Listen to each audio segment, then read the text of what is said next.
Luka Doncic drained a three with 27 seconds left to seal the deal against the Clippers last night.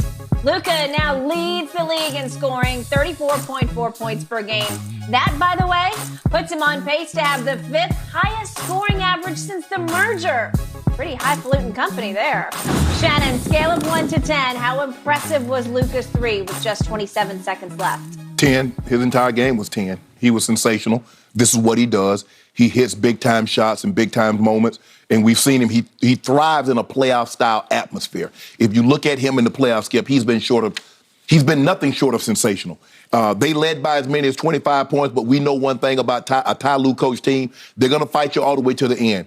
And there's no lead safe now with the three-point shot and the way teams get up and down. There's no lead safe. A 25-point lead in the first half or midway through the third can easily get whittled down, and that's what the Clippers did. But there's something about the Clippers that Luka loves playing against them, Skip. His last three games, he went 35, 11 rebounds, 5 assists. He went 45, 15 rebounds, 8 assists. He went 51, 9 rebounds, 6 assists. And last night, Skip, you talking about, he can't make free throws. Look at your stat sheet. Can you tell the people at home what Luka was from the free throw line last night? He's good. He's 11 for 11. What? 11. Tell me when it's my turn. It's not your turn. I'm going to ask you a bunch of questions. You can ask me all you want to. Yeah, Baby Bird. I'm about to. He's the greatest. You need to admit it. At some point in time, you're going to have to admit it. You're going to have to repent for all the bad things that you said about this man because he's growing up right before your eyes. He's in the MVP league. Him and Jason Tatum, they going neck and neck. They going at this thing. Wait, I thought you were a Giannis guy. What happened to Giannis? I don't know. I still believe Giannis is the best player in the NBA. Okay. But these two guys. But anyway, Luka, first in points, 6th in assists, 3rd in steals, 2nd in free throws. That was a 10 last night. That shot was a 10. Skip, I'm not so sure. And I know when he made the shot, they had a 1-point lead, Skip, but I'm not so sure they're going to be able to hold on. And that celebration, we'll talk about that. But Skip, he was phenomenal. He's phenomenal. He's a phenomenal player. I'm looking at him, and I'm like, how in the hell? But that was the same thing I said about Larry Bird. I said, bro, you can't even I understand that you're 6'9", but, bro, you ain't got no outstanding vertical. You ain't got no body strength like a Karl Malone. You don't have the ability to elevate like a Jordan. How you doing this? He just understands angles. He don't let you speed him up. If he says, I'm getting to the rim, he's getting to the rim. If he says, I'm going to get where I want to go and hit that step back, he's going to do exactly that. I gave him a 10 last night. He was sensational, and it couldn't come against a better team.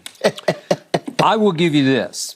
This young man has what I call herky-jerky, off-rhythm, off-speed genius in the lane. It's almost unguardable because the rhythm is so weird. It's so awkward to try to mirror that nobody can mirror it or stop it in the lane.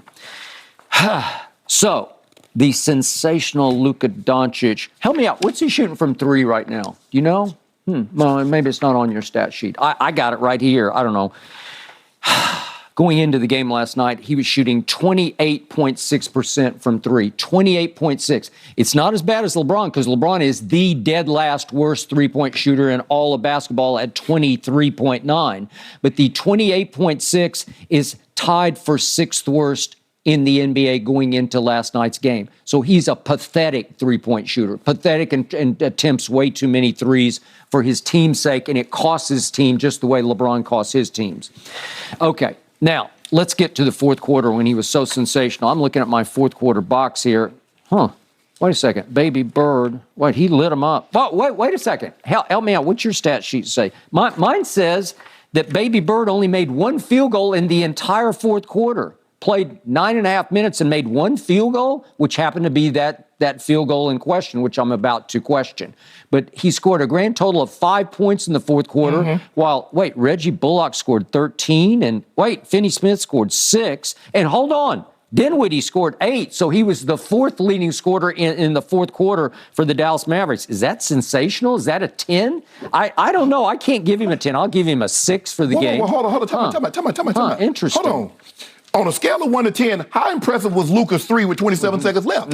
Okay. That was the question. I'll get to that. And I'll give it about a 6 on a scale of 1 to 10, and I'll tell you why.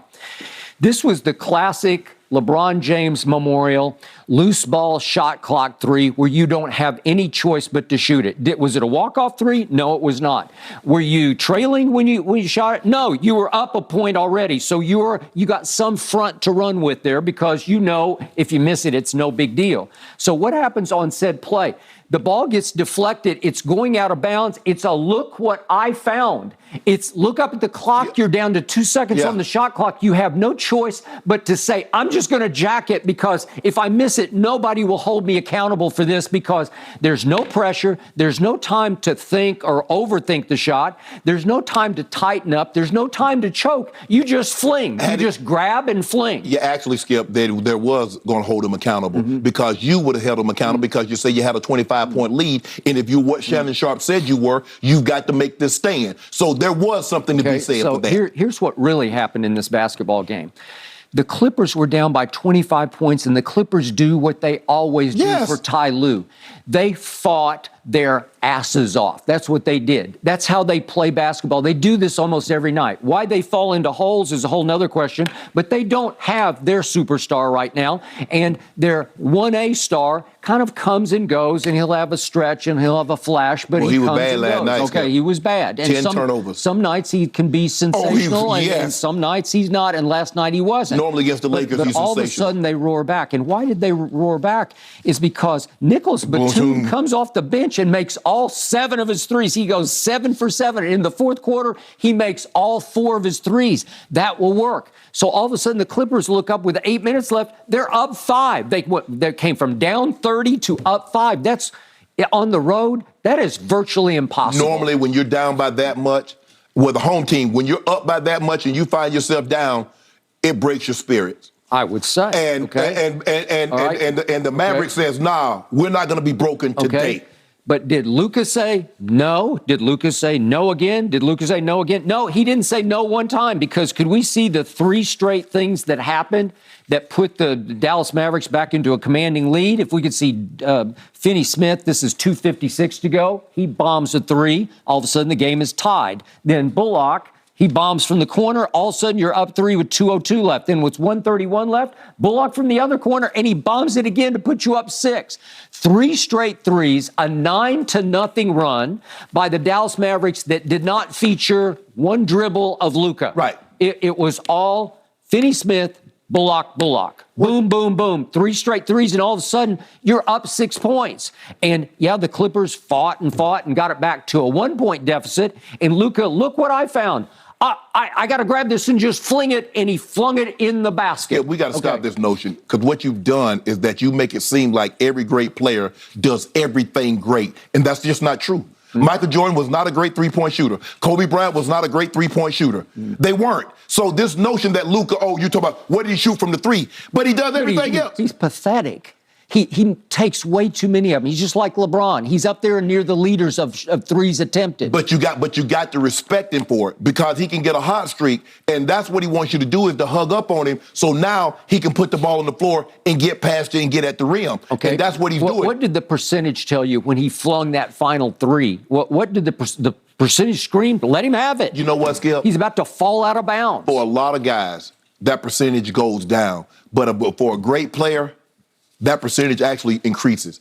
So you look at a guy, a great player, if they take a shot like that, I'm looking at it as like a 40% chance that it's going to go in. Not 50-50, but a 40% chance when you're talking about a historically great player. And I believe Luka Doncic is on his way to being a historically great player.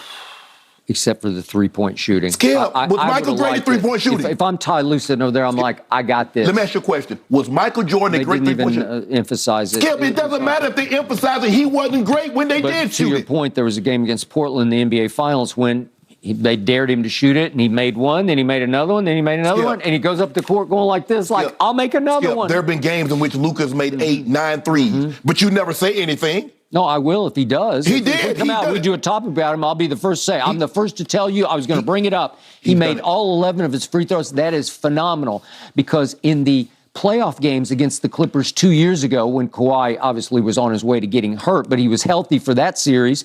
Remember what happened, Luka? They're up 2-0 at home on a Friday night. And Kawhi and Paul George just said no and no. Hold on. And Luka was a disaster at the free throw line. Oh. In clutch situations, he was a free throw disaster, reminding me of, maybe he should be called Luka because he's just like LeBron. Can I ask you a question? Huh. I know, hold on, you said that was Paul George and Kawhi, the same Paul George and Kawhi that was up 3-1? Mm-hmm.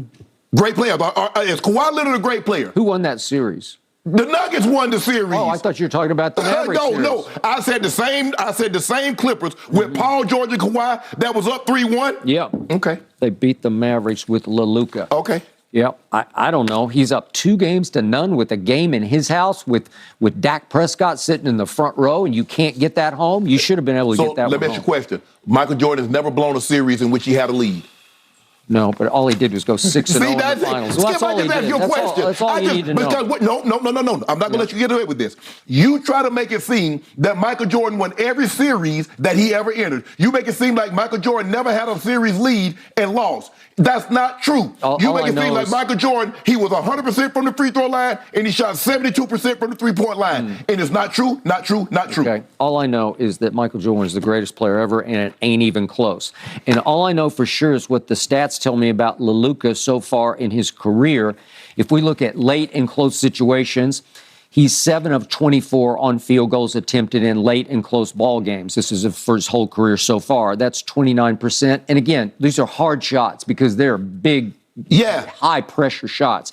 7 of 24, it's not horrible, but 29% is not great. On 3-point shots, late and close, he's 5 of 20, which is 25%. It's, I'm not going to just condemn him for it, but it's not great. Hold on. You think there's a player out there that on last second shots is shooting 50%, shooting 40%? 30s, you can get in the 30s. That might be LeBron, might be the only one. LeBron. That might be LeBron, look it up. He's the dead last in 3-point shooting right now. But not when the money is on the line. 23.9?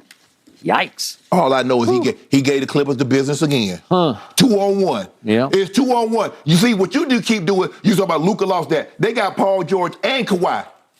Paul George and Kawhi. Is Luka by himself. But what did he do to him? He giving them that work. He averaging 36. He averaging 10 assists. He averaging 8-9 rebounds. And guess what? Morris had the cheap shot him, slid his foot up under it. You saw what he did. I did. He tripped it. Yep. Don't do that. Last night should have been a mismatch because it's Luka versus Paul George. Star versus